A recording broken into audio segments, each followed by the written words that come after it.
فاتحہ۔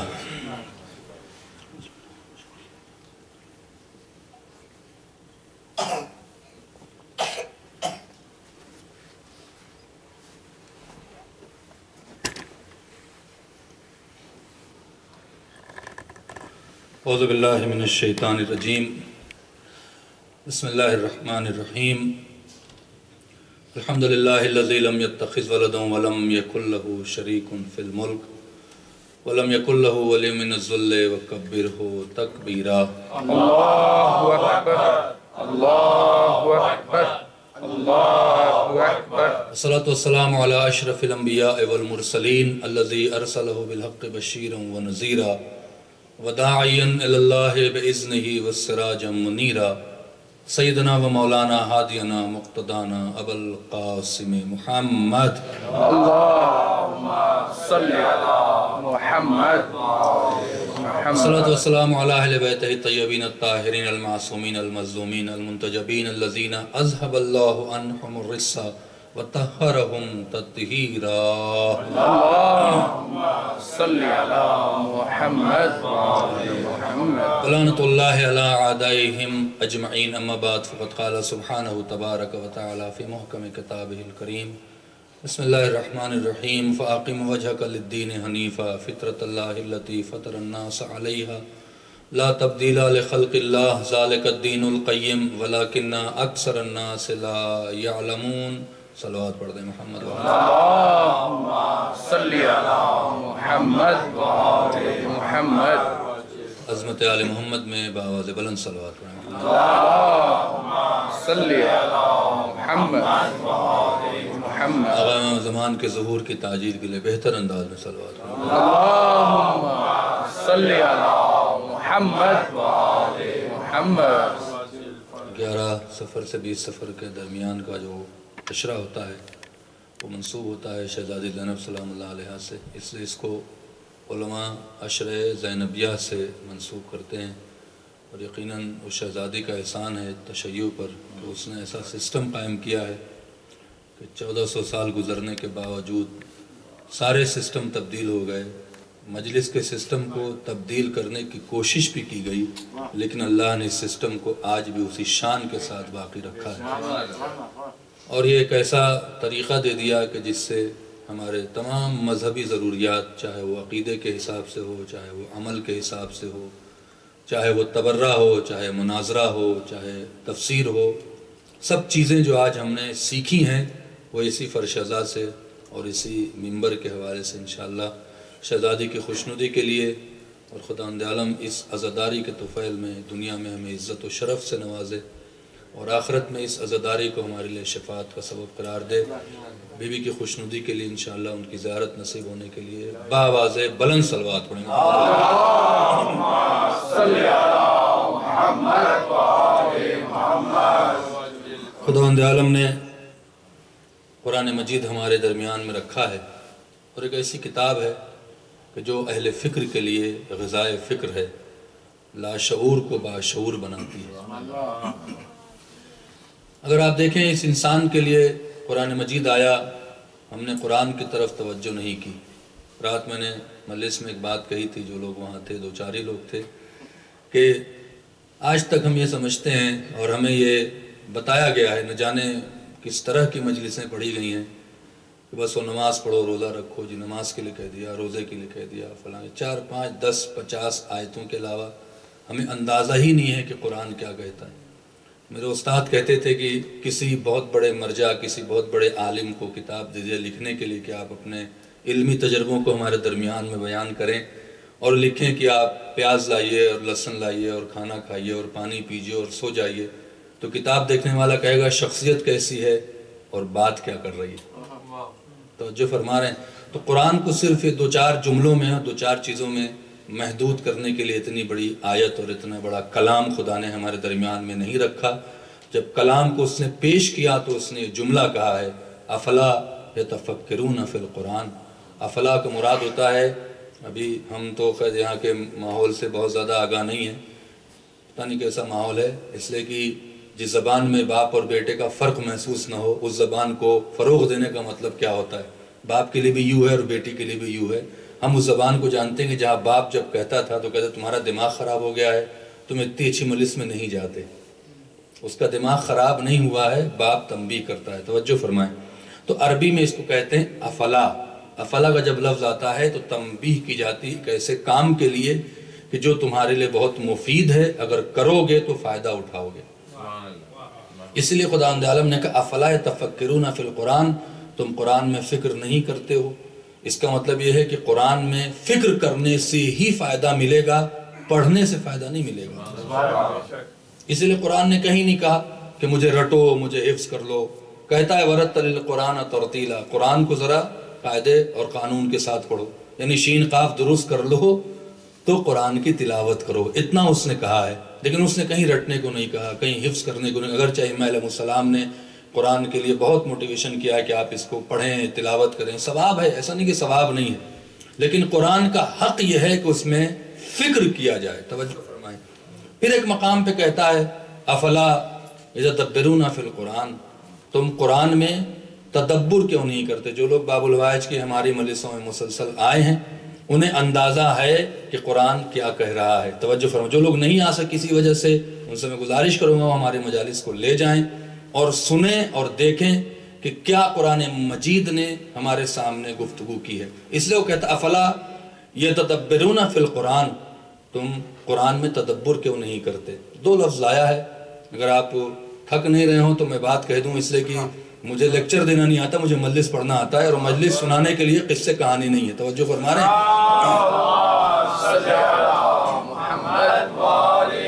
مجھے لیکچر دینا نہیں آتا، میں مجلس پڑھتا ہوں، اور مجلس کا ایک قاعدہ ہوتا ہے کہ سامنے والا بھی اگنور نہ کرے، محسوس کرے کہ میں کوئی بات آپ کے سامنے کہہ رہا ہوں۔ میں اپنے نہ مجلس کو بوجھ بناتا ہوں نہ مجھے کوئی بہت اچھا لگتا ہے کہ میں آپ کے سامنے بوجھ بنوں۔ آپ توجہ کریں، یہ قرآن مجید کا ایک ایک لفظ ایسا ہے کہ اگر عشرہ پڑھا جائے اس کے اوپر تب بھی اس کا حق ادا نہیں ہو سکتا۔ یہ ہے معجزہ کلام الہی۔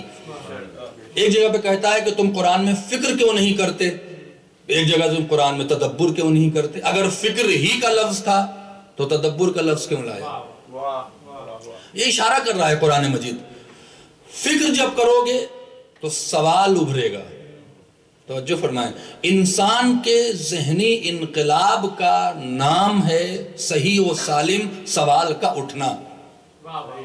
میں کیا کہہ رہا ہوں آپ سے، سوال بہت قسم کے اٹھتے ہیں۔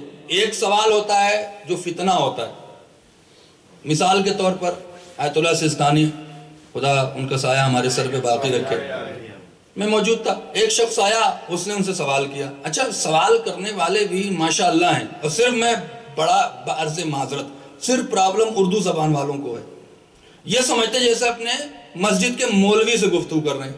توجہ فرما رہے ہیں، آپ کس کے سامنے جا رہے ہیں؟ کون بیٹھا ہے جس کی دنیا عزت کر رہی ہے، جس کی تقلید، جس کا اطاعت ہم پر واجب ہے، اس کے سامنے بیٹھے۔ ایک سوال کر لیا کہ آقا یہ بتائیے کہ عاشور کے دن نکاح کرنا کیسا ہے؟ میرے سامنے سوال ہوا ہے، شیعہ نے سوال کیا، ان کا چہرہ متغیر کریں، تمہارا سوال نہیں فتنہ ہے، اور اس کا جواب دینا گویا فتنے کو فروغ دینا ہے۔ صلوات پڑھیں نا محمد و آل محمد۔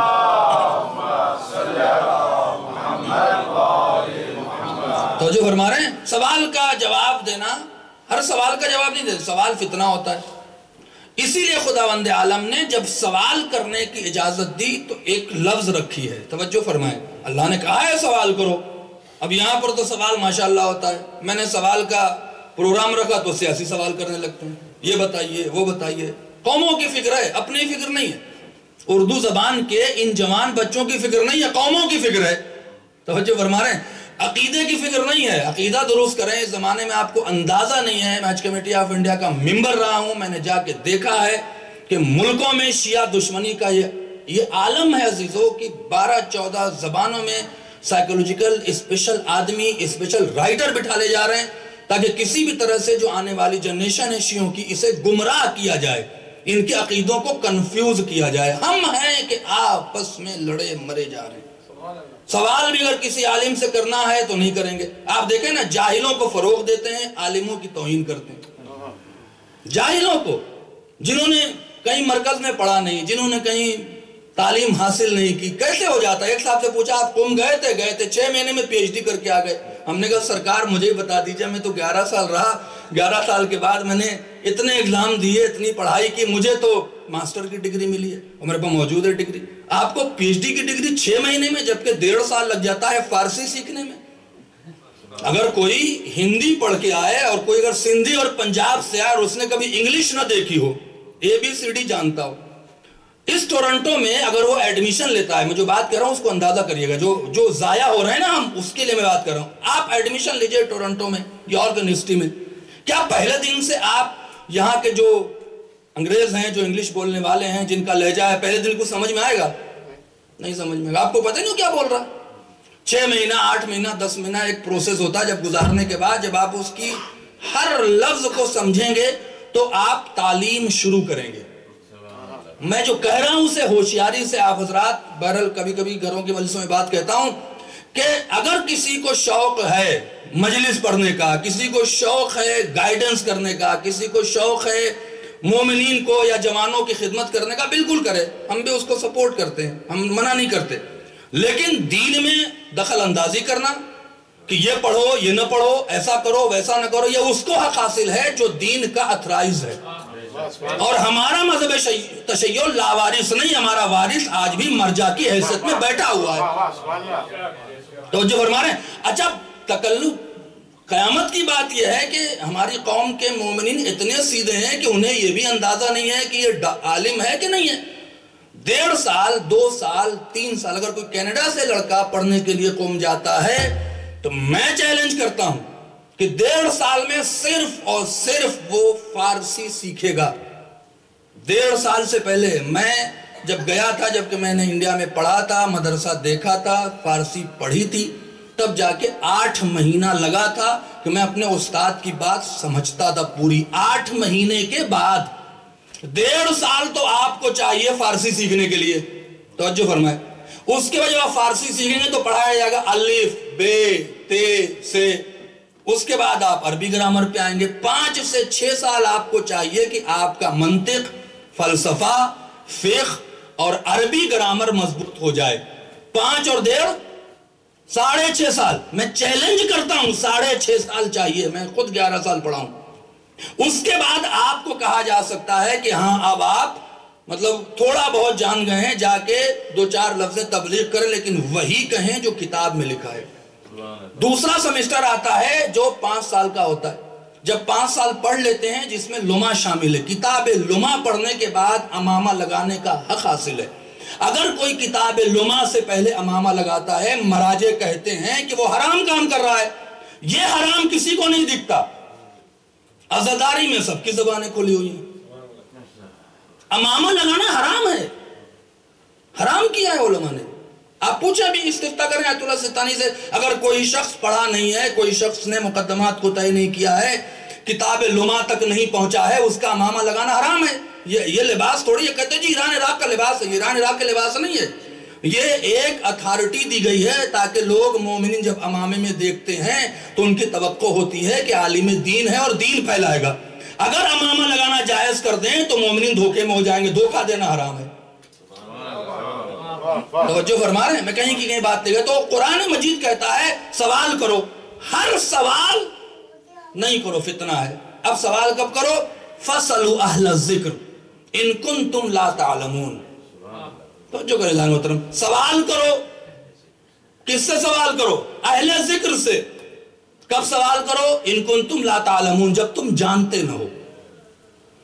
اگر نہیں جانتے ہو سوال کرو گے تو عزت پاؤ گے، اگر جاننے کے بعد سوال کرو گے تو ذلیل ہو جاؤ گے۔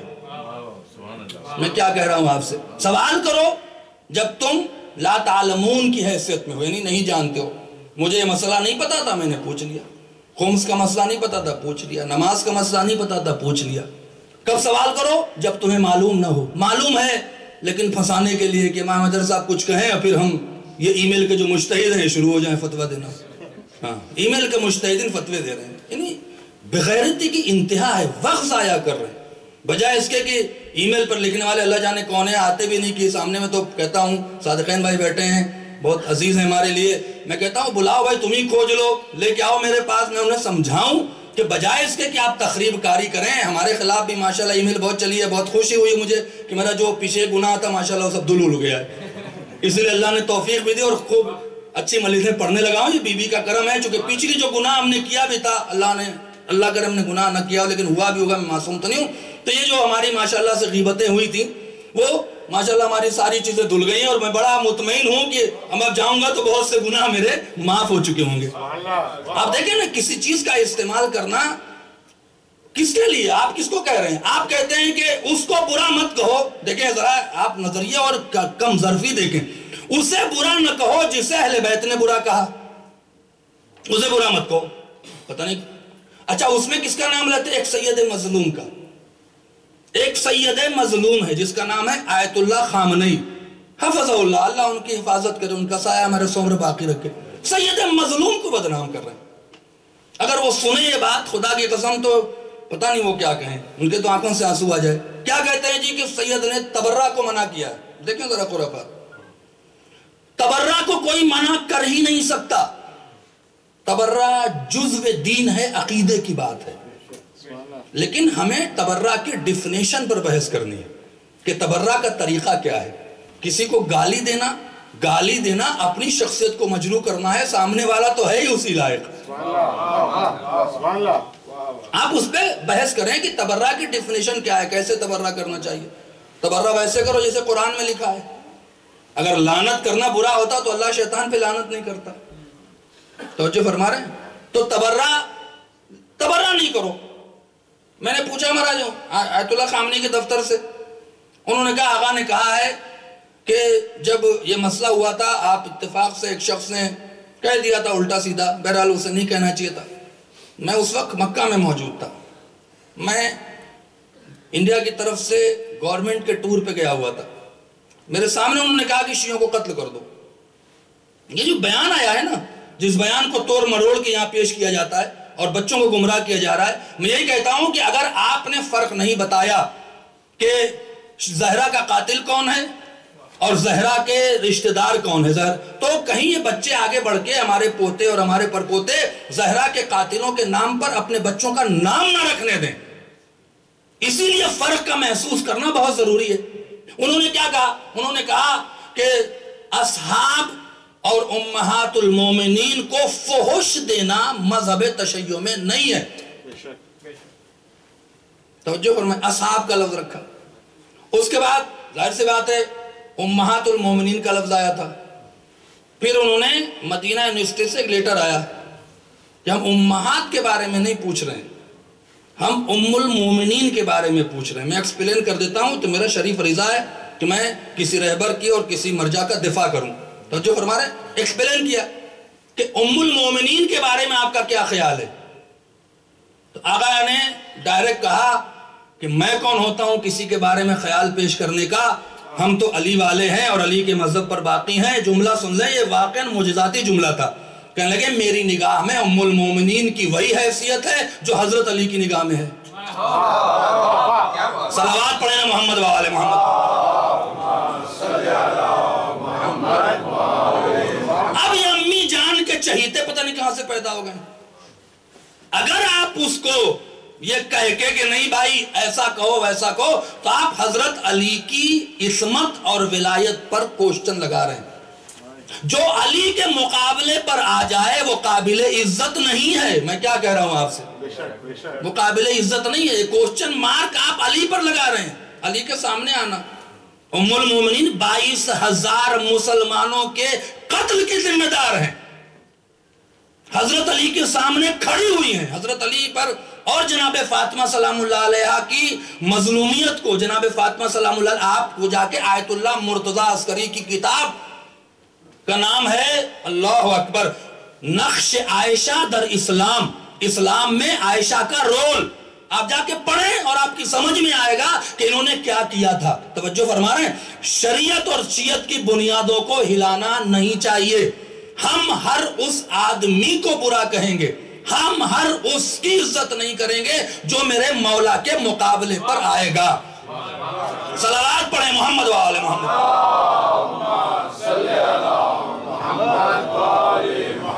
آپ دیکھیں، بس ایک بات کہتا ہوں، یہ دین ہے، دین عقیدے کا نام ہے. اے رسول اس دین کی تبلیغ کرو. اصول دین، میری بحث بھی اصول دین پہ چل رہی ہے. دین عقیدے کا نام ہے، عمل کا نام نہیں ہے. عقیدہ نہیں ہے، عمل قابل قبول نہیں ہے. عقیدہ ہے، عمل قابل قبول ہے. عقیدے کے بعد عمل ہے، عقیدے کے بغیر عمل قابل قبول نہیں ہے. آئیے آپ کو سورہ توبہ کا واقعہ سناتا ہوں. جنگ بدر، سورہ انفال شروع کی 25 آیتیں اٹھا کے دیکھیں، قرآن اللہ میں دکھا دیتا ہوں.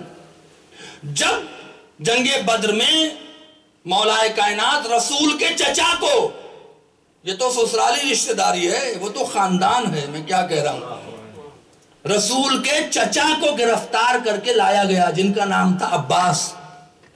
جب لائے گئے تو حضرت علی بہت غضبناک ہوئے اور کہنے لگے آپ میرے خاندان کے ہو کر اور ساتھ آپ نے ابو سفیان اور بنی امیہ کا دیا. توبیخ کرنے لگے مولا کائنات. تو عباس جو رسول کے چچا تھے انہوں نے کہا کہ آپ میری توبیخ کر رہے ہیں، آپ میری خدمات کا خیال نہیں کر رہے ہیں. کیا خدمات ہے؟ ہم نے مسجد الحرام کو ٹھیک کیا، ہم نے کعبے کے لوگ کے پاس آنے والوں کو پانی پلایا، ہم نے یہ کیا، ہم نے وہ کیا، ہماری کوئی خدمات کا صلہ نہیں ملے گا.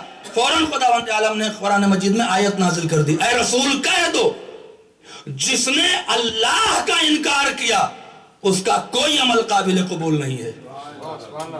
صلوات پڑھیں محمد و آل محمد. تو جو فرما رہے ہیں اللہ کا ہے نہیں، اس سے مراد کیا ہے؟ عقیدہ ہے، توحید نہیں ہے. اللہ کو ایک نہیں مانتے ہو تو کوئی عمل قابل قبول نہیں ہے. عمل کر رہے تھے، عقیدہ نہیں تھا. تو عقیدے کے درست کرنے کا وقت ہے. اگر آپ نے اپنے عقائد کو درست نہیں کیا، اگر آپ نے حضرت علی کی عظمت کو نہیں پہچانا، اور آج کل ایک نیا شوشہ نکلا ہے، وہ بھی سنا دیتا ہوں آپ کو. اب پتہ نہیں بات آ گئی ہے تو میں کیوں کہہ رہا ہوں یہ باتیں. کیا ہے؟ علی کے فضائل تو سارے جانتے ہیں. اچھا تو نماز روزہ نہیں جانتے سارے؟ اگر کوئی شیعہ یہ نہ جانتا ہو کہ نماز واجب نہیں ہے تو وہ شیعہ نہیں ہے. پہلے عقیدہ ہے نا کہ نماز واجب ہے، تبھی تو پڑھنا ہے. حرام اور واجب پر عقیدہ رکھنا ہے کہ اللہ نے اس چیز کو واجب کیا ہے، ادا کرنا ہے واجب سمجھ کے. اللہ نے اس چیز کو حرام کیا ہے، واجب سمجھ کے، حرام سمجھ کے اس کو چھوڑنا ہے. اگر آپ نے واجب اور حرام کو عقیدہ ہی نہیں ہے، اگر آپ نے سوچا کہ نماز واجب نہیں ہے تو آپ شیعہ نہیں ہیں، مسلمان نہیں ہیں. آپ کا پہلے عقیدہ ہونا چاہیے کہ نماز واجب ہے. توجہ فرما رہے ہیں. تو اب آپ حضرت علی کے بارے میں تو کہتے ہیں کہ جو تو ہر کوئی فضائل جانتا ہے، تو نماز تو ہر کوئی جانتا ہے واجب ہے. جاننے نہ جاننے کا فرق نہیں ہے، تکرار کرنا ہے. قرآن مجید میں ہر کوئی جانتا ہے کہ اللہ ہر شے پہ قادر ہے. کیوں بار بار کہہ رہا ہے کہ اللہ ہر شے پہ قادر ہے، اللہ ہر شے پہ قادر ہے؟ کیوں کہہ رہا ہے؟ تاکہ تمہارے ذہن میں بیٹھ جائے کہ اللہ قادر ہے. صلوات پڑھیں محمد و آل محمد.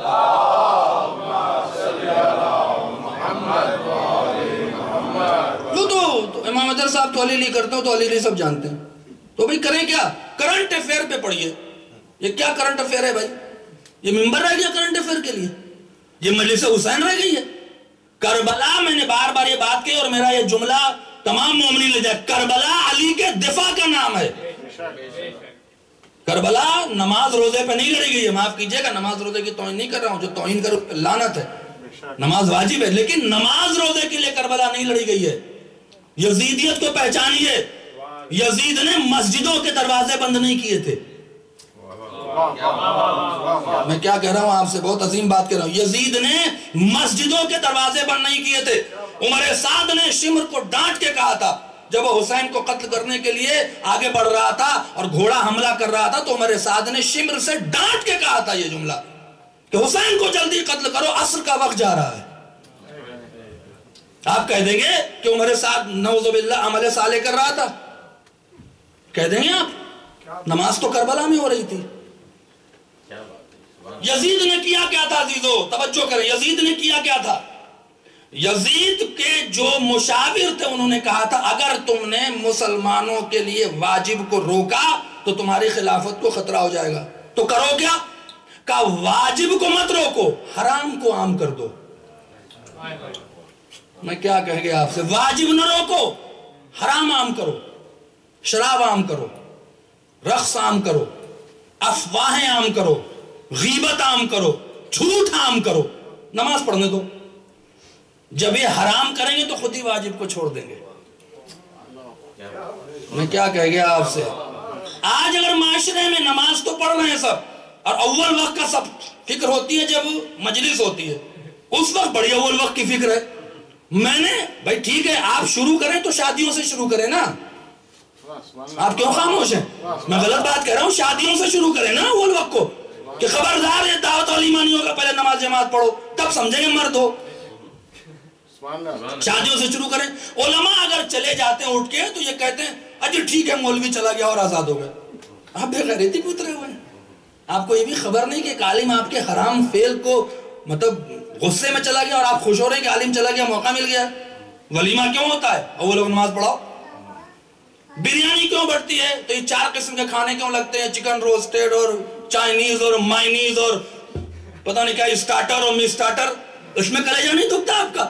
جبکہ علماء منع کر رہے ہیں آپ کو، بار بار علماء کی طرف سے یہ بیان آ رہا ہے کہ شیعہ قوم کو کہو کہ وہ پیسے دنیاوی معاملات میں کم خرچ کریں، اس سے کہ ان کا دینی خرچ سب سے زیادہ ہے۔ آپ کو صرف عزاداری دکھی ہے۔ اول وقت نماز کا آیا، میں نے پڑھ دیا تو مجھ پہ الزام لگا دیا گیا کہ تو نماز کے خلاف ہے۔ ارے خدا لعنت کرے اس پہ جو نماز کے خلاف ہے۔ لیکن مسئلہ مرجع کو تو سمجھیے، پوچھا گیا ہے، میں نے خود پوچھا ہے، میں نے خود پوچھا اور اس پر قوم میں بڑا اختلاف ہوا تھا۔ تو آقا نے کہا کہ مجلس کو نماز سے مت ٹکراؤ، ایسے وقت پہ مجلس شروع نہ کرو کہ مجلس کے دوران نماز کا وقت آ جائے۔ اب جسے مغرب کا وقت ہو رہا ہے 5 بجے کا، تو آپ 4:45 میں مجلس شروع نہ کریں، رک جائیں 15 منٹ۔ لیکن اگر آپ نے 4 بجے مجلس شروع کر دیا اور ذاکر 1 گھنٹے کے بجائے 1.5 گھنٹہ پڑھ گیا اور نوحہ پڑھ رہا ہے اور مغرب کا وقت آ گیا، تو اب آپ ذکر کو نہیں روکیں گے، ذکر کو اس وقت تک جاری کریں گے جب تک کہ نماز کے قضا ہونے کا خوف نہ ہو جائے۔ میں کیا کہہ گیا آپ سے؟ اگر نماز کے قضا ہونے کا خوف ہو رہا ہے تو مجلس سے اٹھیں اور جائیں نماز پڑھ لیں۔ نماز کے قضا ہونے کا خوف نہیں ہو رہا ہے تو ذکر کو جاری رکھیں۔ اس پر پوچھا گیا ہے، خود آیت اللہ سیستانی سے میں نے 2009 میں پوچھا ہے، اور جب میں نے پہلی بار اس فتوے کو قوم میں پڑھا تھا تو مجھ پہ فتوے لگے تھے کہ امام حیدر تو نماز کے خلاف ہے۔ توجہ فرما، میں نے اللہ پہ چھوڑ دیا تھا۔ میں نے ان سے خود پوچھا تھا کہ آقا آخر کیوں ذکر کو جاری کیا جائے، نماز کی فضیلت تو بہت ہے۔ تو انہوں نے کہا بے شک نماز کی فضیلت ہے، لیکن نماز واجب ہے، اول وقت پڑھنا مستحب ہے۔ اول وقت پڑھنا نماز کا مستحب ہے، نماز واجب ہے۔ توجہ فرما، واجب مطلب کہ جب وقت کے درمیان میں آپ نماز کو ادا کر لیں، اول وقت پڑھنا مستحب ہے۔ ذکر حسین بھی مستحب ہے۔ جب 2 مستحب ٹکرائے تو افضل کی طرف جاؤ۔ ذکر حسین، ذکر سید الشہداء افضل المستحبات، مستحبات میں سب سے افضل سید الشہداء کا ذکر ہے۔ صلوات پڑھیں نا محمد و آل محمد۔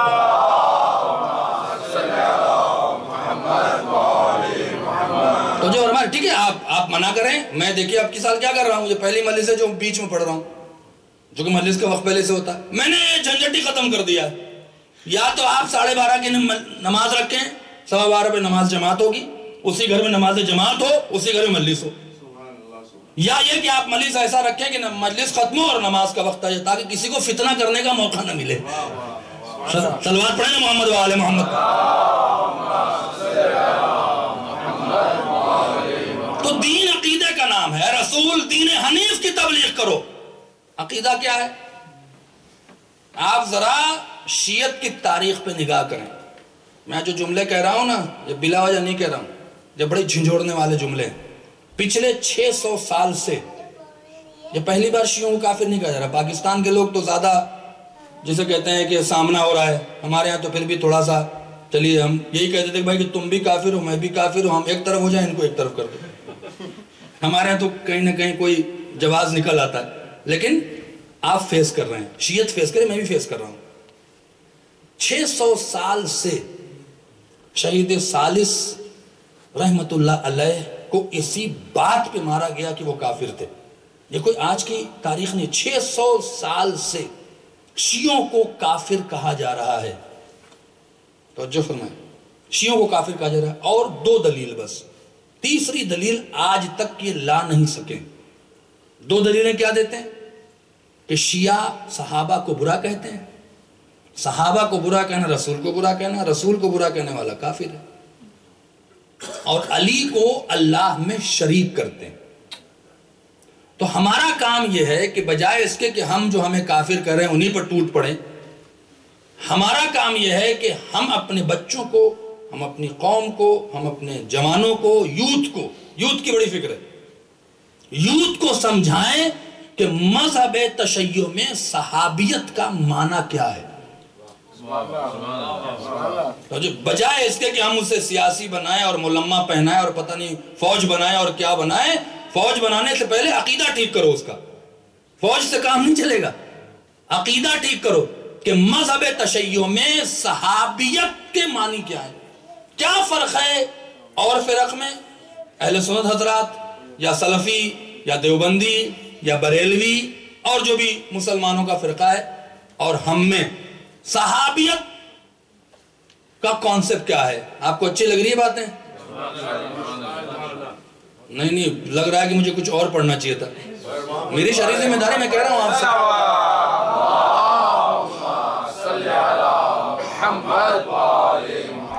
یہ آپ کچھ چیزیں آقا جو میں بتا رہا ہوں معمولی کتابوں میں نہیں ملیں گی، میں 2-4 انگلش کی کتابوں کا مطالعہ نہیں کرتا ہوں، میرے پاس تو انگلش آتی بھی اللہ کا شکر ہے کہ نہیں آتی تو عربی میں نہ جاتے، توجہ فرما رہے ہیں، میں عربی و فارسی میں پڑھتا ہوں، اور عربی و فارسی کے اندر جو ڈیپنس اور جتنا کام ہوا ہے آپ سوچ نہیں سکتے۔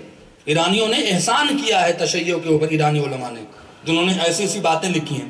اور یہ جو میں پڑھ رہا ہوں، قاضی نور اللہ شوستری کو جب کہا گیا کہ تمہیں قتل کیا جائے گا، تمہیں پھانسی دی جائے گی، تو جہانگیر جو بادشاہ تھا وہ سمجھتا تھا کہ کام غلط ہو رہا، چونکہ وہ اس کے قاضی تھے، جسٹس تھے، جہانگیر کے قاضی تھے وہ، تو انہوں نے بلایا کہ آگے آمنے سامنے بیٹھ کے باتیں کر لو۔ اب کہتے ہیں مولوی مناظرہ پڑھتا تھا، مناظرہ پڑھے لکھے لوگ کرتے ہیں، جاہل نہیں کرتا۔ اگر مناظرہ ممبر سے ختم ہوگا سمجھو کہ ممبر پہ جانے والا جاہل ہے یا سننے والے جاہل ہیں۔ میں کیا کہہ رہا ہوں آپ سے، مناظرہ ہونا چاہیے، ادب کے دائرے میں ہونا چاہیے، تھوڑی کہ آپ ایک دوسرے کو گالی گلوچ کریں، ادب کے دائرے میں آپ اپنی بات کو رکھیں۔ آج کا دور ہر آدمی اپنے مذہب کی بات رکھ رہا ہے، آپ بھی اپنے مذہب کی بات رکھیں، آپ کیوں بھاگ رہے ہیں؟ تو بلایا گیا، کہنے لگے قاضی آپ کو یہ کافر کہہ رہے ہیں اور اس لیے آپ کو قتل کر، تو آپ ثابت کریں کہ آپ کافر نہیں ہیں۔ قاضی نور اللہ شوستری کی ایک کتاب ہے المعرفت، اس میں ایک مناظرے کا چیپٹر ہے جو اسی میں ملا دیا گیا ہے، یہی مناظرے کا۔ اس کے اوپر قاضی نور اللہ شوستری کے بعد جو سب سے زیادہ کام کیا ہے جنہوں نے شیعت کے عقائد کے اوپر، وہ 2 نام آتے ہیں، توجہ فرمائیں۔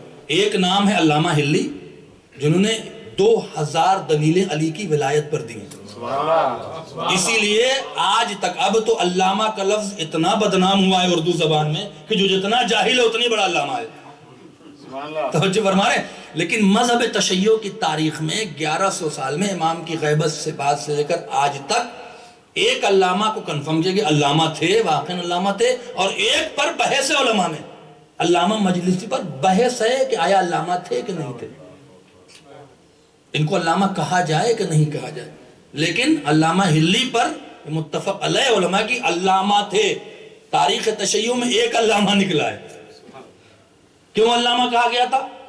فقہ کی بنا پہ نہیں، فقیہ علامہ ہلی سے بڑے فقیہ گزرے ہیں، علامہ ہلی سے بہت بڑے بڑے علماء گزرے ہیں، لیکن ان علامہ کیوں کہا گیا؟ سبحان اللہ، کیا بات، میں کیا کہہ رہا ہوں آپ سے، آپ تو بالکل اداس ہو گئے میری باتوں سے۔ علامہ انہیں کیوں کہا گیا؟ ان سے پہلے شیخ مفید، سید رضی، سید مرتضیٰ، بحر العلوم، کسی کو علامہ نہیں کہا گیا، انہیں علامہ کیوں کہا گیا؟ ان کے بعد آپ دیکھیں نا ان کے بعد بڑے بڑے علماء آئے، مقدس اردبیلی، آیت اللہ خوئی۔ آیت اللہ خوئی کا احسان ہے تشیع پر، علم رجال کے عنوان سے احسان ہے کہ انہوں نے اجتہاد کے باب کو آئندہ جانے کے لیے ایک راستہ کھولا ہے، احسان ہے خوئی صاحب کا، توجہ فرما رہے ہیں۔ لیکن یہ علماء تھے، کسی کا نام علامہ کسی کو خطاب نہیں دیا گیا، تو لیکن علامہ حلی کو خطاب کس بات پہ دیا گیا؟ الفین پر دیا گیا ہے۔ 2000 دلیلیں علی کی ولایت پر لکھنے والا ہی علامہ ہوتا ہے۔ صلوات پڑھیں محمد و آل محمد۔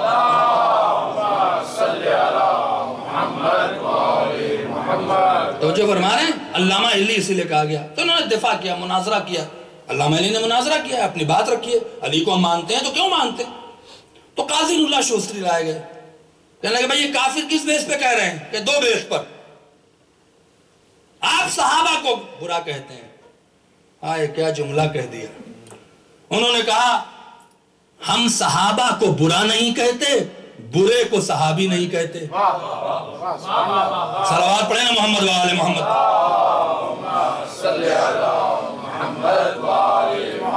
اب یہاں پہ دیکھنا ہے کہ صحابیت کی مذہب تشیع میں کیا کانسیپٹ ہے، کیا کہا گیا ہے۔ ایک موقع پر سنی اور شیعہ صحابیت کے مسئلے میں متفق ہیں، صرف سلفی متفق نہیں ہیں، کچھ فرق ہے جو متفق نہیں ہے۔ ایک فرقہ کہتا ہے کہ جس نے رسول کو دیکھ لیا وہ صحابی ہو گیا۔ یہ بڑی کمزور دلیل ہے، کیوں؟ اس لیے کہ جنگ میں آنے والے بھی رسول کو دیکھ رہے تھے، تو بھی صحابی ہو گئے؟ نہیں ہوئے صحابی، یہ بڑی کمزور دلیل ہے۔ دوسرے جو اہل سنت کی میجارٹی جس میں شیعہ بھی شامل ہیں، اس بات کو تسلیم کرتے ہیں کہ صحابی اسے کہتے ہیں جو رسول کو محبت کی نگاہ سے دیکھ لے۔ سبحان اللہ۔ اگر میں آج بات پڑھ گیا تو بہت مضبوط دلیل آپ کے پاس ہوگی۔ صحابی کون ہے؟ جو رسول کو محبت کی نگاہ سے دیکھ لے۔ شیعہ بھی یہی کہتے ہیں، لیکن شیعہ ایک قدم اور آگے بڑھتے ہیں، کہتے ہیں کہ محبت کی نگاہ سے دیکھنا شرط ہے صحابیت کی، لیکن ثابت بھی کرے کہ محبت کی نگاہ سے دیکھ رہا ہے۔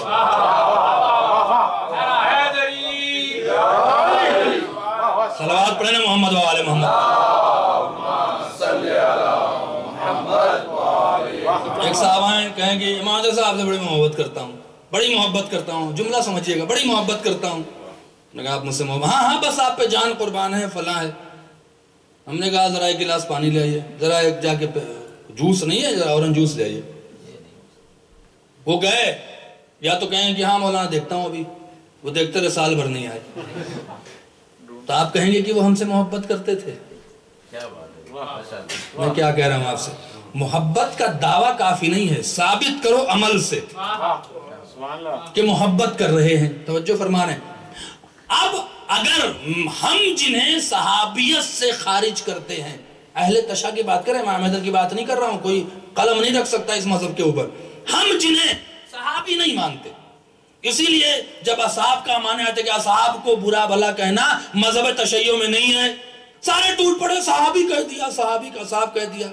نور الہیان جو آیت اللہ خامنئی کے فرسٹ پرائیویٹ سیکریٹری ہیں، میرے استاد رہے ہیں فقہ میں، انہوں نے کہا کہ آخر اس قوم کو ہو کیا گیا ہے، یہ خردماغی ہے۔ ایک شیعہ مرجع کہہ رہا ہے صحابی، میں کیا کہہ رہا ہوں، اور صحابی ہم ہر کسی کو نہیں مانتے، صحابی اسے مانتے جو عمل سے محبت رسالت ثابت کرے۔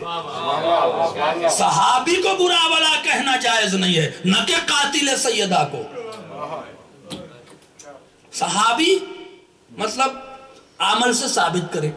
قاضی اللہ شوستری کے بارے میں علماء کہتے ہیں کہ یہ تائید امام زمانہ تھی، جو اتنی بڑی دلیل، وہ شخص ذرا جس کو قتل کیا جائے گا ابھی، کہنے لگے کہ ثابت کرے، تو انہوں نے پوچھا کیسے ثابت کرے؟ کہا اگر جنہیں آپ شیعوں سے صحابی کہلوانے پر تلے ہو اور قتل کر رہے ہو، اگر وہ صحابی ہوتے اور رسول کا احترام دل میں ہوتا تو کاغذ قلم مانگنے پر دے دیتے۔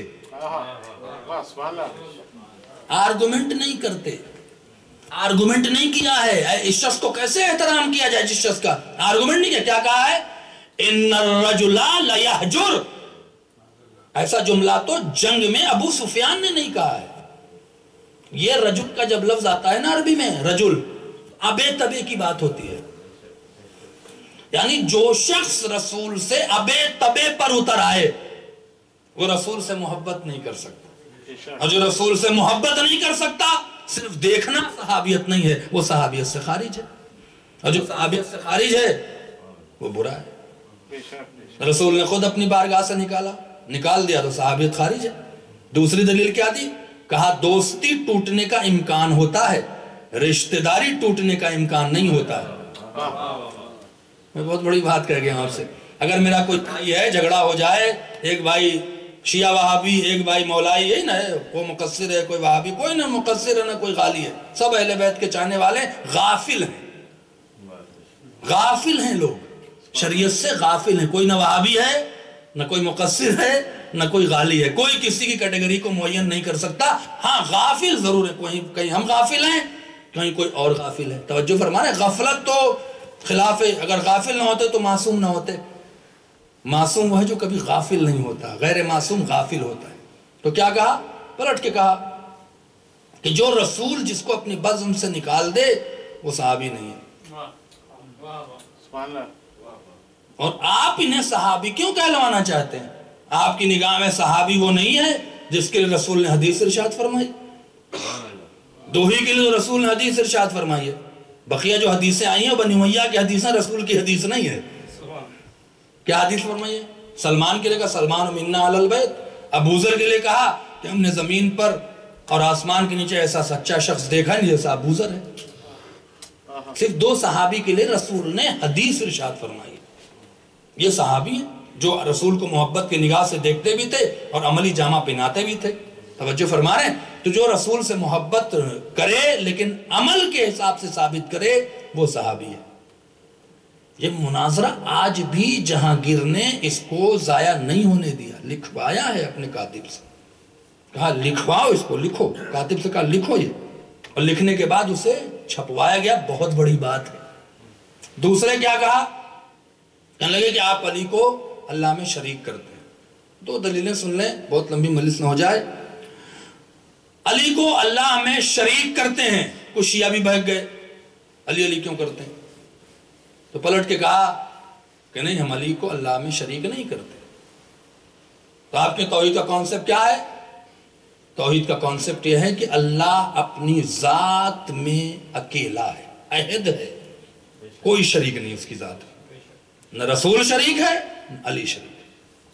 اللہ کی وہ صفات جو اس کی ذات سے جدا نہیں ہو سکتی، اس میں بھی کوئی شریک نہیں ہے، اللہ اکبر، اس میں بھی کوئی شریک نہیں ہے۔ اللہ کی ذات سے کون سا علم جدا نہیں ہو سکتا ہے؟ یہ پوچھ لیجیے ذرا ان بچوں سے جن کو روز ٹریننگ دی جاتی ہے بیٹھ کے، ان سے پوچھے ذرا، بتا دیں، نہیں بتا سکتے، کیونکہ آپ مذہب تشیع کو تماشا بنائے ہوئے ہیں۔ مذہب تشیع توحید کو مضبوط کرنے کا نام ہے۔ دنیا اگر ہمیں کافر کہنے پر تلی ہے تو ہم پتھر نہیں ماریں گے آج کے دور میں، ہم اپنے بچوں کی توحید کے کانسیپٹ کو مضبوط کریں گے کہ توحید کہتے کس کو ہیں۔ اور قاضی نوراللہ شوستری نے توحید کی جو ڈیفینیشن کر دی ہے، علماء کہتے ہیں کہ یہ غیب سے مدد تھی۔ کیا کہا انہوں نے؟ کہنے لگے کہ توحید کے معنی صرف اللہ کا ایک ماننا نہیں ہے بلکہ اس کے فیصلے کو بھی آخری فیصلہ تسلیم کرنا ہے۔ میں کیا کہہ گیا آپ سے؟ فیصلے کو اگر آپ تسلیم کر رہے ہیں تو چونکہ ایک ہے، عہد ہے، عدد نہیں ہے، تو اس کا فیصلہ بھی ایک ہے۔ اب پلٹ کے کہا کہ جو اللہ کے فیصلوں کو مانے وہ موحد ہے، جو فیصلے کو چیلنج کرے وہ مشرک ہے۔ کیا کہہ گیا آپ سے؟ مشرک وہ ہے جو فیصلوں کو چیلنج کرے۔ مشرک کون ہے؟ کہاں فیصلے کو چیلنج کر رہے ہیں؟ تو انہوں نے کہا کہ اللہ کی ذات علم سے الگ نہیں ہے۔ بھائی میں مجلس اچھی نہیں پڑھ رہا ہوں کیا؟ دو چار لوگ تو سو رہے ہیں بیچارے، پتہ نہیں میں کیا کہہ رہا ہوں۔ مجلس نہیں پڑھ رہا ہوں تو ٹھیک ہے بھائی، اب صلوات تو پڑھتے ہیں بہتر انداز میں۔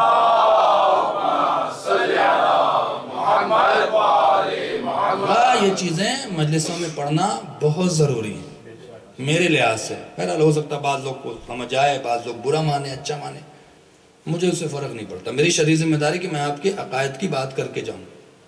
توجہ فرمائیں. عمل کی باتیں تو بہت ہو چکی ہیں. بڑا قبر سے ڈرایا جا چکا ہے.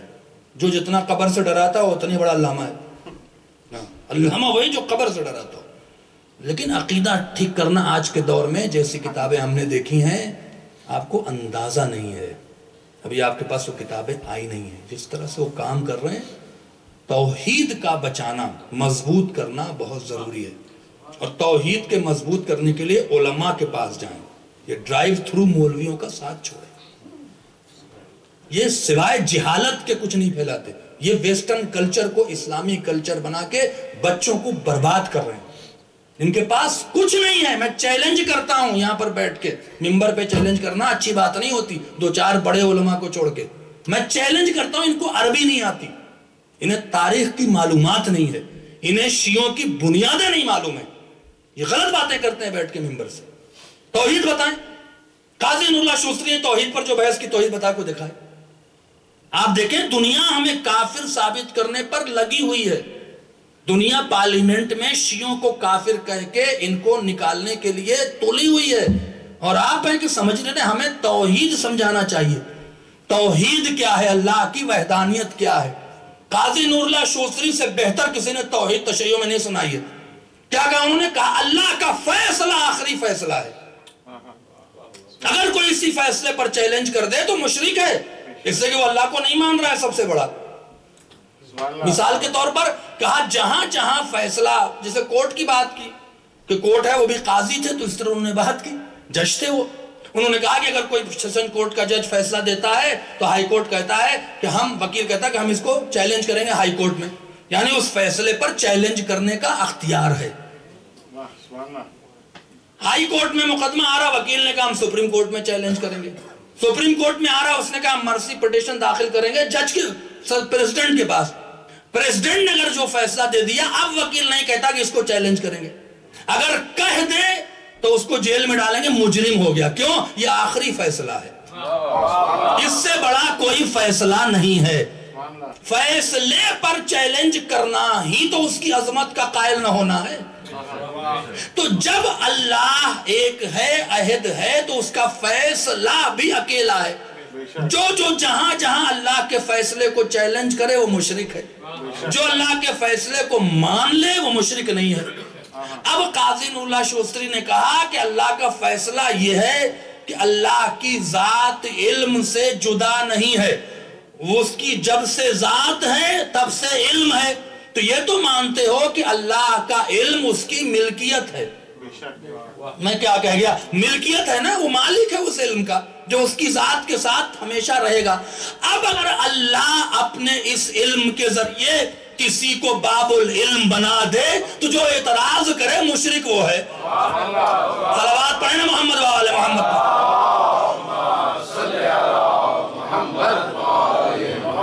اب اللہ اگر کسی کو علم دے رہا ہے، کسی کو شہر علم بناتا ہے، کسی کو باب العلم بناتا ہے، اب کوئی کہے کہ ہم نہیں مانتے تو یہ چیلنج ہے اللہ کے فیصلے کو. اللہ نے فیصلہ کیا. پھر کہہ لے کہ ایک ذات ہے، ایک ایسی صفات ہے، ارادہ اس کی صفت ہے، علم اس کی صفت ہے، حی اس کی صفت ہے، متکلم ہونا اس کی صفت ہے. یہ صفت اس سے کبھی الگ نہیں ہو سکتی. اس کے بعد جو دوسری صفت آتی جہاں پر تمام عالم اسلام کنفیوز ہوا ہے اور اس بنا پہ ہمیں کافر کہتا ہے. بہت لمبی بحث ہے، کل بھی یہی مجلس پڑھ رہا ہوں آس پاس میں، وہاں بھی آدھی بات کہوں، آدھی بات آج یہاں کہہ دیتا ہوں. پلٹ کے کہا کہ ایک ہوتا ہے صفات فعلیہ اللہ کی، ایکشن. ایکشن ہے. ایکشن کیا ہے؟ رزق بانٹنا، مدد کرنا. میں کیا کہہ رہا ہوں آپ سے؟ کسی کو مارنا، کسی کو زندہ کرنا، کسی کی تقدیر بدلنا، یہ ایکشن ہے. ایکشن میں خداوند عالم یا تو خود کرتا ہے یا کسی سے کرواتا ہے. تو پلٹ کے کہا کہ اختیار دینا عہدے کا ٹرانسفر ہونا نہیں ہوتا ہے. ملکیت کا ٹرانسفر اور ہے، ملکیت پہ اختیار دینا اور ہے. ملکیت پہ اختیار دینا اور ہے. مثال کے طور پر میرا گھر ہے، میں نے صادقان بھائی سے کہا یہ چابی لے لیجئے، مجلس کر دیجئے گا. ہمارے گھر میں مجلس کر دیے گا. صادقین بھائی کو میں نے چابی دے دیا, انہوں نے مجلس کی بڑے اہتمام سے, بڑے اچھے سے سارا کام کیا. ہم نے کہا آپ گھر میں رہ بھی سکتے ہیں, یوز بھی کر سکتے ہیں, یہاں بھی جا سکتے ہیں, وہاں بھی جا سکتے ہیں, سب کر سکتے ہیں. وہ سب کر رہے ہیں لیکن مالک نہیں ہے. میں کیا کہہ رہا ہوں آپ سے, اختیار دینا ملکیت کا ٹرانسفر نہیں ہے. اللہ بے شک نازک ہے, اللہ بے شک حی ہے, اللہ بے شک ارادہ کرتا ہے, اللہ بے شک مدد کرتا ہے. لیکن اگر کبھی وہ کسی سے مدد کروا لے, اختیار دے دے, تو اختیار دینے کا مطلب نہیں کہ خدا ہی دے دی ہے. صلوات پڑھیں محمد و آل محمد.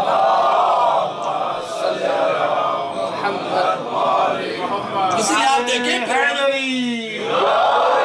پھر آپ دیکھیں کہ جہاں پر خداوند عالم قرآن مجید میں خود کام کر رہا ہے ایسی لفظ نہیں رکھتا. یہ قاضی نولہ شوستری سے پہلے اتنے علماء گزر گئے ہیں 500 سال کے دوران, یہ دلیل کسی نے نہیں دی تھی. اس دلیل کی طرف توجہ قاضی نولہ شوستری نے دربار جہانگیر میں دلائی. پلٹ کے کہا کہ قرآن مجید کو اٹھا کے دیکھو, جہاں پر اللہ خود کام کرنا چاہتا ہے وہاں پہ کوئی ایسی لفظ نہیں رکھتا جس سے اللہ سے ہٹ کے ذہن کسی اور طرف جائے. میں کیا کہہ گیا آپ سے, اللہ سے ذہن ہٹ کے کسی اور طرف جائے وہاں پہ ایسی لفظیں رکھتا ہے. لیکن جہاں پہ خداوند عالم کوئی کام کسی سے کرواتا ہے, ظاہر سی بات ہے گھر آپ بناتے نہیں ہیں لیکن آپ کہتے ہیں میں نے گھر بنوا لیا. گھر کو آپ نے نہیں کیا ہے, گھر کرنے والا مزدور ہے, لیکن مالک چونکہ آپ ہیں لہذا منسوخ کرتے کہ میں نے بنایا گھر.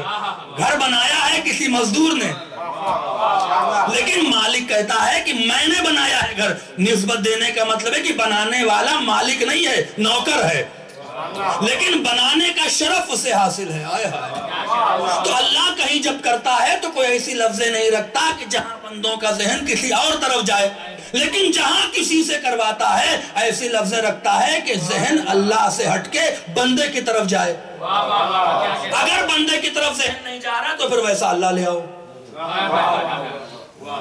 آپ لطف نہیں اٹھا رہے ہیں, ویسا اللہ لے آؤ. مثال کے طور پر اللہ کہتا ہے تبارک الذی بیدہ الملک, بابرکت ہے وہ ذات جس کے ہاتھ میں ملک ہے. اللہ کے پاس لفظیں تو تھی, وہ لفظوں کا محتاج تو نہیں تھا, وہ کہہ سکتا تھا للہ الملک, اللہ کے لیے ملک ہے. یہ ید کا لفظ لا کے کسی ہاتھ کی طرف توجہ دلا رہا ہے. صلوات پڑھیں محمد و آل محمد پر. یہ ہے توحید کا کانسیپٹ. وہ تبارک الذی بیدہ الملک, بابرکت ہے وہ ذات جس کے ہاتھ میں ملک ہے. یا تو ہاتھ والا اللہ لے آؤ, یا مانو کہ ملک تو خدا کا ہے, اختیار کسی کے ہاتھ میں ہے. اور یہ ہاتھ وہ ہے جس ہاتھ کو اللہ اپنی طرف نسبت دے رہا ہے کہ اس کے ہاتھ میں ملک ہے. صلوات پڑھیں محمد و آل محمد.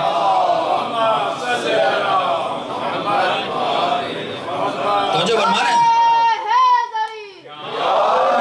تبارک الذی بیدہ الملک, بابرکت ہے وہ ذات جس کے ہاتھ میں ملک ہے. یا تو ہاتھ والا خدا لے آؤ, یا مانو کہ ملک کا مالک اللہ ہے, اختیار بادشاہت اسے دے رہا ہے جو اس کا ہاتھ ہے. اب آگے کہتا ہے وَهُوَ عَلَى كُلِّ شَيْءٍ قَدِيرٌ, وہ ہر شے پہ قادر ہے. یہاں کوئی لفظ ایسا نہیں رکھا کہ اللہ کے علاوہ ذہن جائے. میں کیا کہہ گیا, الذی خلق الموت والحیات, وہ خدا وہ ہے جس نے موت اور حیات کو خلق کیا. یہاں پہ بھی کوئی ایسا لفظ نہیں لایا ہے جہاں پہ موت اور حیات کا خالق اللہ کے علاوہ کوئی اور ہو. لیکن جہاں اس نے خود کام کیا وہاں اس نے ایسی لفظ رکھی کہ اللہ کے علاوہ تصور نہ جائے. جہاں اس نے کام کسی سے کروایا, آخری بات کہہ رہا ہوں آپ کے سامنے, وہاں پر اللہ نے ایسی لفظیں رکھی کہ کر کام کوئی اور رہا ہے, کہتا ہے کہ میں نے کیا ہے. یہ تو مالک کا شرف ہوتا ہے. اب کیسے آیت آ رہی ہے, خلق السماوات والارض فی ستۃ ایام, ہم نے زمین اور آسمان کو 6 دنوں میں خلق کیا. اب کوئی قرآن کا مخالف یوتھ سے پوچھے, یوتھ کی رٹ لگائے ہوئے ہیں, انگلش میں بلا وجہ بیوقوف بنا رہے ہیں, ان سے ذرا پوچھا جائے کہ اللہ ایک جگہ قرآن مجید میں کوئی تگڑا آدمی آ جائے قرآن کا مخالف ہو, دنیا میں ہے کوئی, ہر کوئی مسلمان تھوڑی ہے, اور وہ کہے کہ اچھا تم شیعہ ہو, تم تو بہت پڑھے لکھے ہو, تم تو مجلسوں میں جاتے ہو. وہ گئے ہی نہیں بیچارہ مجلس میں, تو لیکچر اٹینڈ کر رہا ہے. اس سے پوچھیں تو کہا کہ یہ بتاؤ کہ اللہ کہتا ہے کہ جب وہ کسی شے کا ارادہ کرتا کن فیکن, کہتا ہو جاتی ہے, تو پھر یہ 6 دن کیا ہے؟ پوچھیں ڈرائیو تھری مولویوں سے, جو بیٹھ کے عقیدوں کو خراب کر رہے ہیں، پوچھیں ان سے۔ اللہ کہتا خلق السماوات والارض فی ستۃ ایام، ہم نے 6 دنوں میں بنایا ہے، یہ قرآن ہے۔ اور پھر کہتا ہے کہ جب وہ کسی شے کا ارادہ کرتا ہے کن فیکن، ہو جاتی ہے، تو پھر 6 دن کیا ہے؟ کیا کہیں گے آپ سے؟ اور ایک مقام پر نہیں کہا، 4 مقام پر تو اس نے ایسے کہا ہے کہ خلق السماوات والارض فی ستۃ ایام، زمین اور آسمان کو 6 دنوں میں خلق کیا۔ اور 5ویں مقام پر ایک قدم اور آگے بڑھ گیا، جہاں پر بھاگنے کا راستہ ہی نہیں آپ کے علاوہ۔ سب ایسے کی دلیل نے کیا کہا؟ خلق السماوات والارض فی ستۃ ایام ولا یمسہ لغوب، اللہ نے زمین اور آسمان کو 6 دنوں میں خلق کیا اور اسے تھکن تک کا احساس نہ ہوا۔ کیا کہیں گے آپ سے؟ تھکن تک کا احساس نہ ہوا۔ ایک جگہ تھا 6 دن میں زمین اور آسمان کو خلق کیا، ایک جگہ تھا کہ تھکن تک کا احساس نہ ہوا۔ اللہ کیسا ہے؟ ایک طرف کہتا کن فیکن، ایک طرف کہتا ہے کہ تھکن کا احساس نہ ہوا۔ تھکن کا احساس اسی کو ہوتا ہے جو جسم رکھتا ہے۔ میں کہاں لے جا رہا ہوں آپ کو؟ تو اب اگر علماء سے رابطہ نہ کیا جائے اور عالموں کی مجلس اٹینڈ نہ کی جائے تو زندگی میں کوئی جواب نہیں دے سکتا، مگر یہ کہ اس نے مطالعہ کیا اور ان کتابوں تک پہنچا ہو۔ توجہ فرمائیں۔ تو پھر قاضی نولا شوستری نے کہا یہی تو میں کہہ رہا ہوں کہ جہاں وہ خود کام کرتا ہے تو کہتا ہے ارادہ کیا اور ہو گیا، جہاں اس نے کسی اور سے کروایا تو کہا 6 دن میں خلق ہوا، تاکہ اللہ سے تصور ہٹ کے اس کی طرف جائے جس نے بنایا ہے۔ بنوایا ہے تو 6 دن لگا ہے، بناتا تو کن فیکن میں ہوتا ہے۔ اور وہ اتنا طاقتور ہے بنانے والا کہ جسم رکھتا ہے، 6 دن میں زمین اور آسمان بنا دیا لیکن اسے تھکن تک نہ ہوئی۔ بنوایا کسی اور سے لیکن کہتا ہے کہ میں نے بنایا ہے، یہ مالک کا شرف ہوتا ہے۔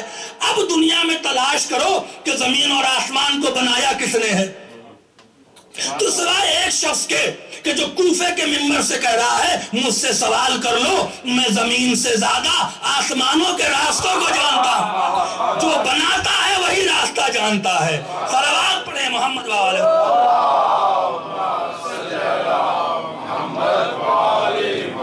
ایک بار اور صلوات پڑھیں محمد والے۔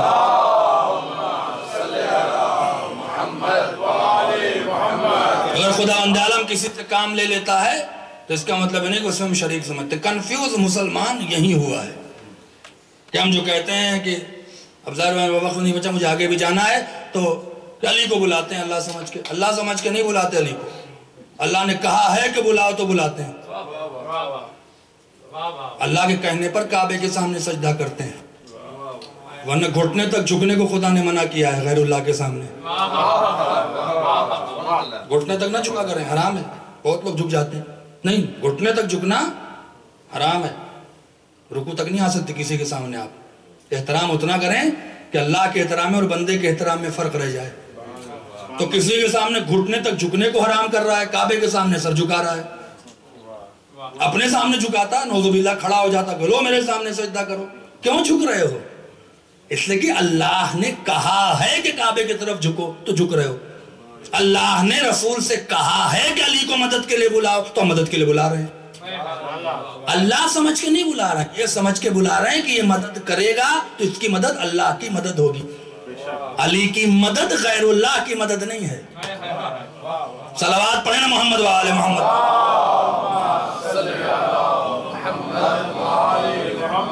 تو توحید ہمارے نزدیک یہ ہے کہ ہم اللہ کے ذات میں، اللہ کے صفات میں، اللہ کے ارادے میں، اللہ کے حکم میں کسی کو شامل نہیں سمجھتے۔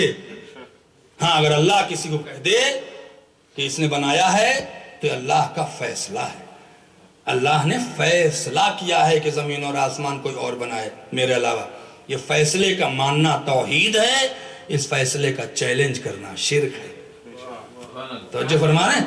اور اگر توحید آپ کی مضبوط نہ ہوئی تو نہ آپ کو کسی محبت کا صلہ ملے گا نہ کوئی اجر ملے گا۔ اس سے توحید ملا کے دین ہے، بنیاد دین اللہ کی توحید ہے۔ آج اگر ہمیں جوانوں پر کام کرنا ہے تو توحید پر کام کریں، اللہ کی معرفت پہ کام کریں، بجائے اس کے ادھر ادھر جائیں۔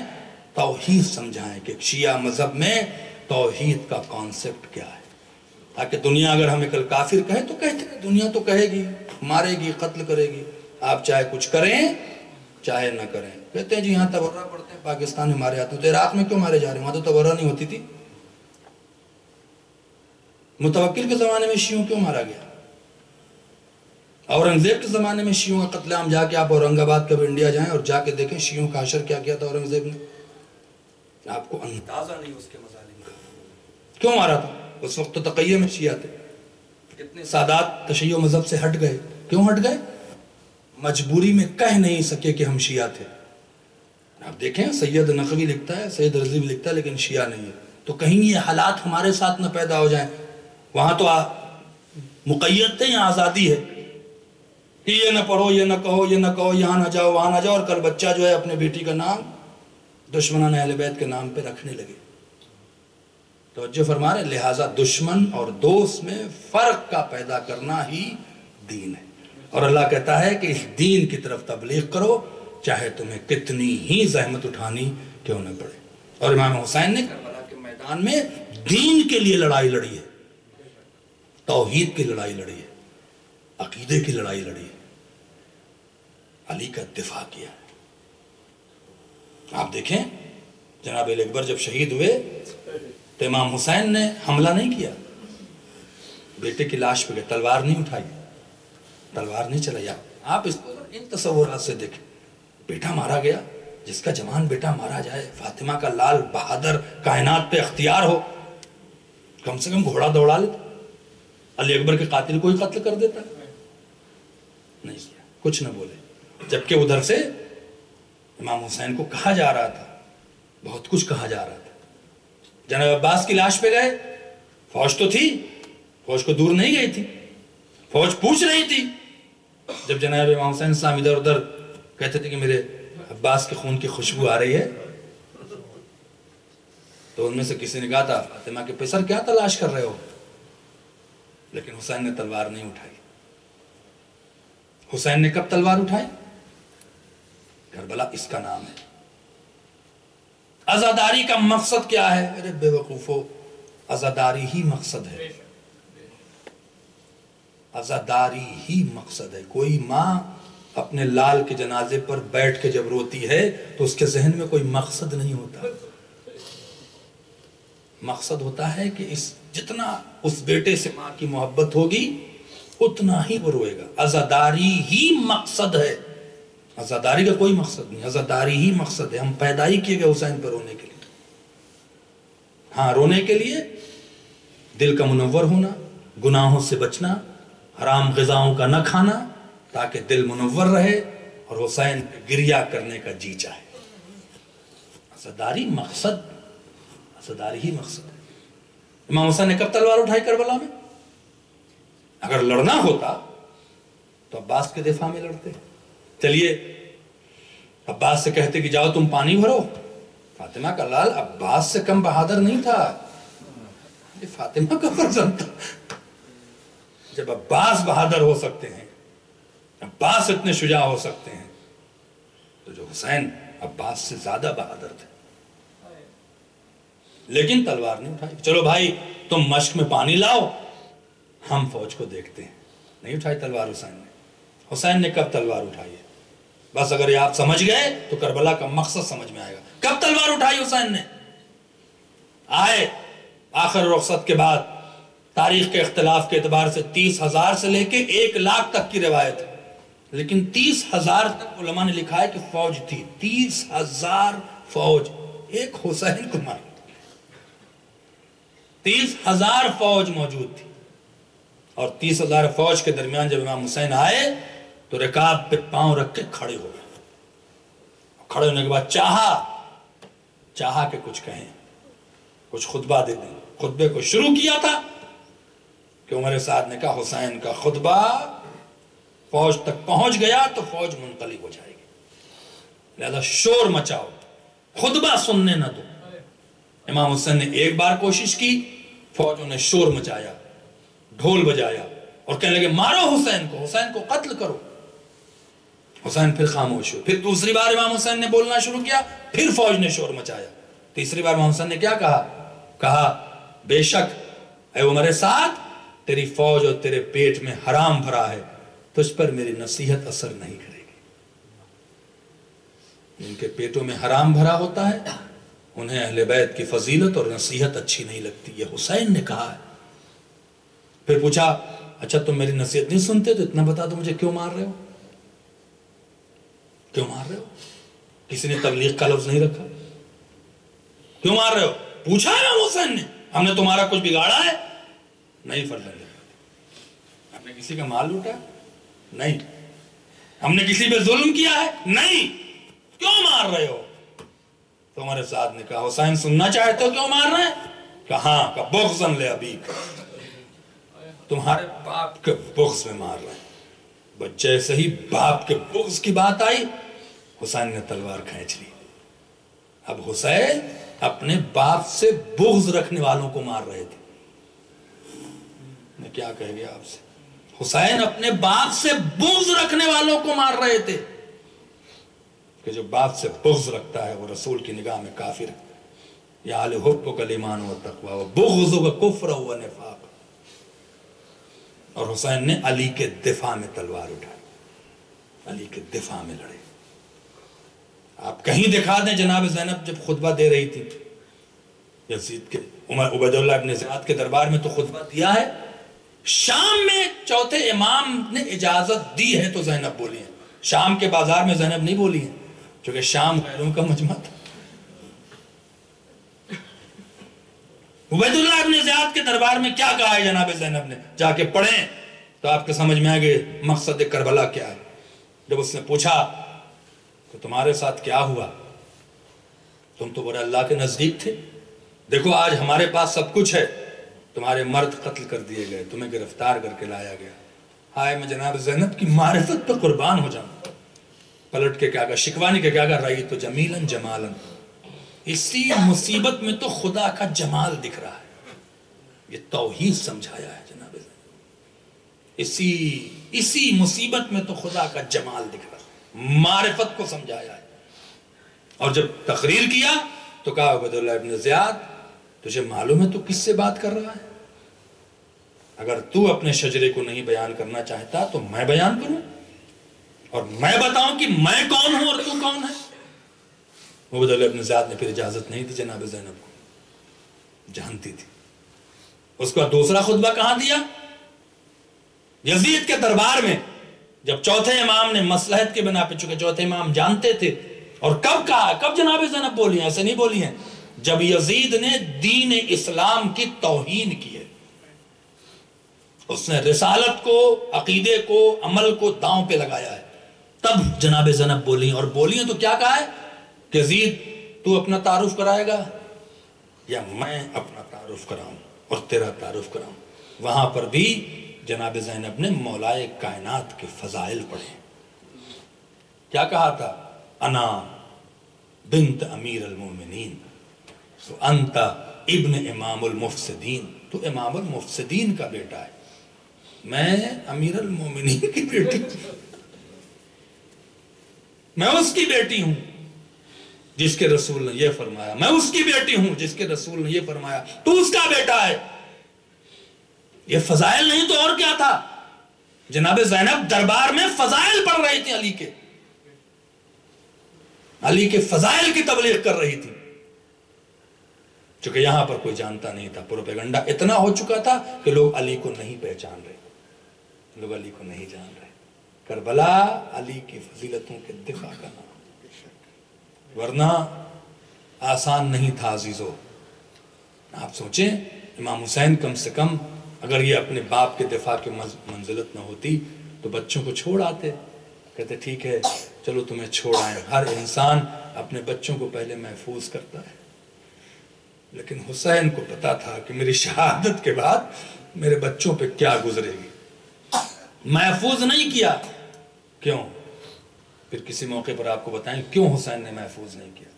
اس لیے کہ خدا کا نظام یہی تھا کہ یزید کا ظلم دنیا پہ آشکار ہو جائے اور ان کا اعتبار لوگوں کے درمیان سے ختم ہو جائے، تاکہ دنیا سمجھے کہ جو یہ کہہ رہے ہیں یہ غلط کہہ رہے ہیں.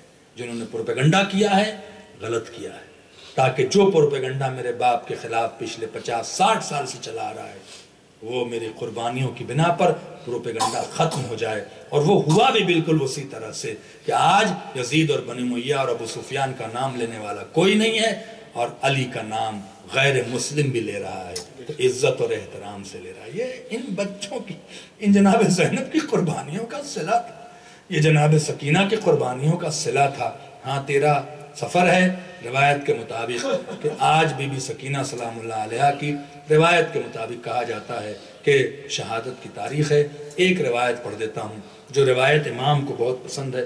وہ کہتے جب بھی تم مصائب پڑھو تو یہ مصیبت کو ضرور یاد کیا کرو. وہ کون سی مصیبت تھی؟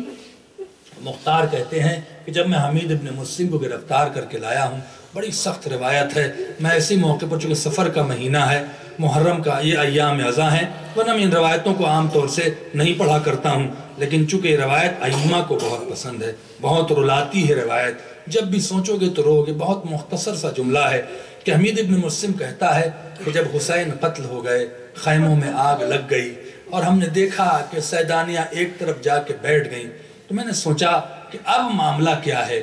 میں کھڑا رہا فرات کے کنارے پر، دیکھا اس چلے ہوئے خیمے کی طرف سے ایک بچہ دوڑتا ہوا آ رہا ہے. میں نے دیکھا اگر بچہ مجھے دیکھے گا تو ڈر کے واپس چلا جائے گا. میں نے بچے سے چھپنے کے لیے میں نے اپنے کو زمین پہ گرا دیا، لیٹ گیا. لیکن مختار اس بچے نے مجھے دیکھ لیا تھا، اس بچے نے مجھے دیکھ لیا تھا. وہ میرے قریب آیا، کہتا ہے ظالم تو زندہ ہے، میں نے تجھے دیکھ لیا تھا. حمید ابن مسلم میں کھڑا ہو جاتا ہے، کہتا ہے بچہ عجیب سوال کرتا ہے، بس سوال سنیں گے؟ کہتا مختار. وہ بچہ کہتا ہے ظالم اگر تجھ سے کوئی سوال کریں گے تو تماچے تو نہیں مارے گا؟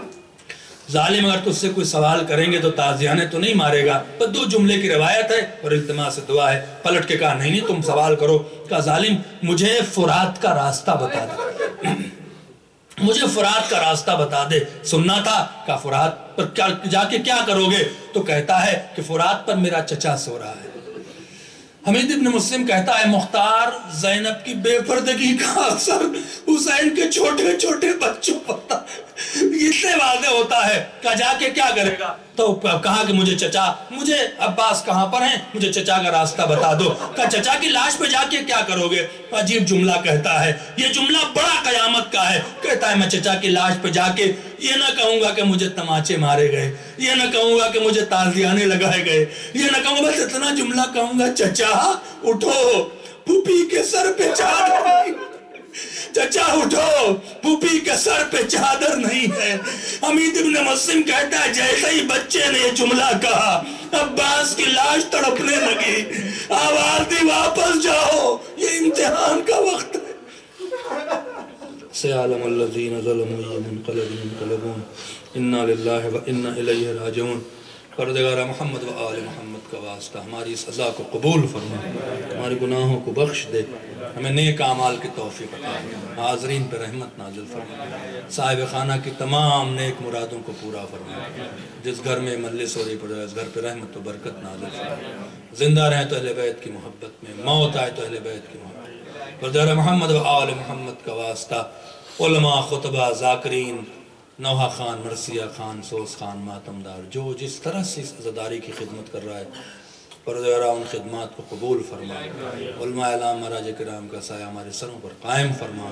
پروردگار امام کے ظہور میں تعجیل فرما، ہمیں ان کے جانے ساروں میں شامل فرما.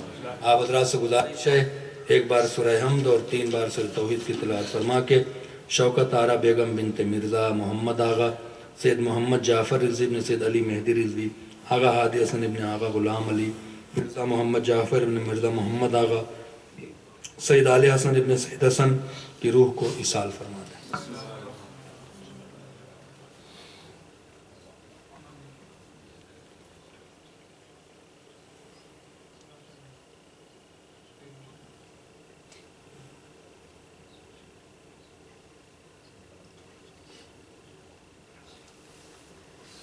ماتم